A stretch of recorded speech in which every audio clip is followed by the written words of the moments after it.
Kaya si Lord forgives. Di ba pag merong may utang sa'yo, habang hindi mo pa pinapatawad kasi hindi makabayad, hindi ka matingnan, hindi ka masalubong, hiyang-hiya, parang bulate pagkakaharap ka o nagbubulag, hindi ka nakikita, kasi may utang na hindi pa bayad. Gusto mong makalaya siya, sabi mo, oy, kalimutan mo na nga yung utang mo. Huwag kang mag-inerte dyan. Sige na, kalimutan mo na. Bigla siyang lalaya. Kaya si Jesus, nagpapatawad. Kasi gusto tayong palayain. Habang ang isang tao, hindi mo pa pinapatawad, tinatali mo pa siya. Yung may nagawa sa yung mali, pero pag nagpapatawa, hindi ka tumatawa. Hindi mo pa pinapatawad, hawak mo pa siya. Pero alam mo ba na, hawak ka rin niya? Tinatalian mo siya, nandun siya sa kabilang dulo ng tali. Sino ang nasa kabilang dulo? Di ikaw. Pareho kayong nakatali. Sino mang tao na hindi mo pinapatawad, tinatali mo, pero nakatali ka rin sa kanya. Pareho kayong lalaya pag pinatawad mo na. Magpatawad ka dahil banal ka, pero kung hindi ka banal, magpatawad ka dahil matalino ka. Kasi habang hindi mo pinapatawad, pareho kayong nakatali. Patawarin na. And that is the way of Jesus. Pag in-analyze mo yung psychology ni Jesus, ang galing. Yung psychiatry, pag in-analyze mo mga ginagawa niya through the laws of physics, the laws of chemistry, sociology, anthropology, puro tama. Kaya sundin.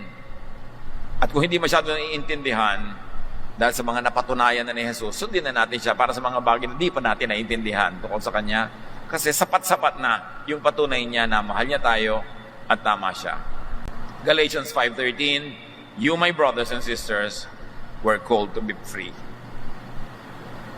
You, kapatid, have to be free in life. Maraming mga babae magsasabi sa akin, dito, sa Facebook,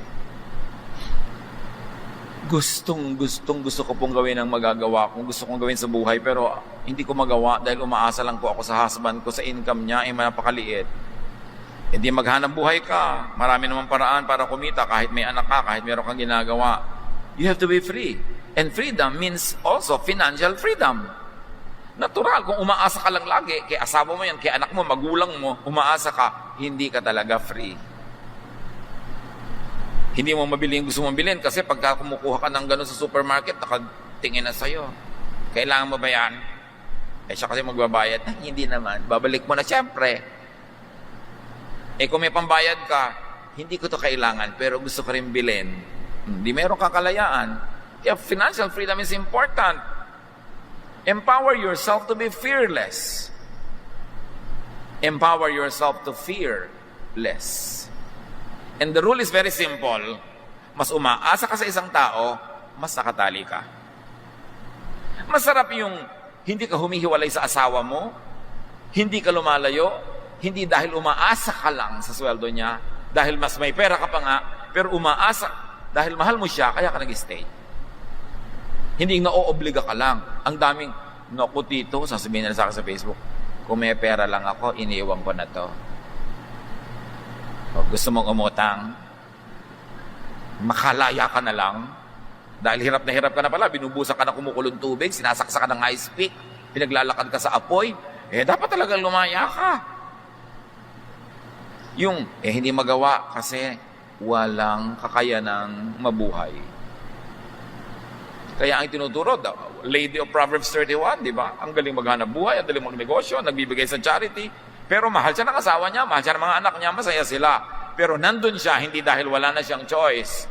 Nandun siya kasi choice niya. And you've got to have freedom to have the choice. Empower yourself. Children of God should not overdepend on others, even emotionally, financially, materially. We should produce more than we need so we can give what is in excess to others who are less capable to support themselves.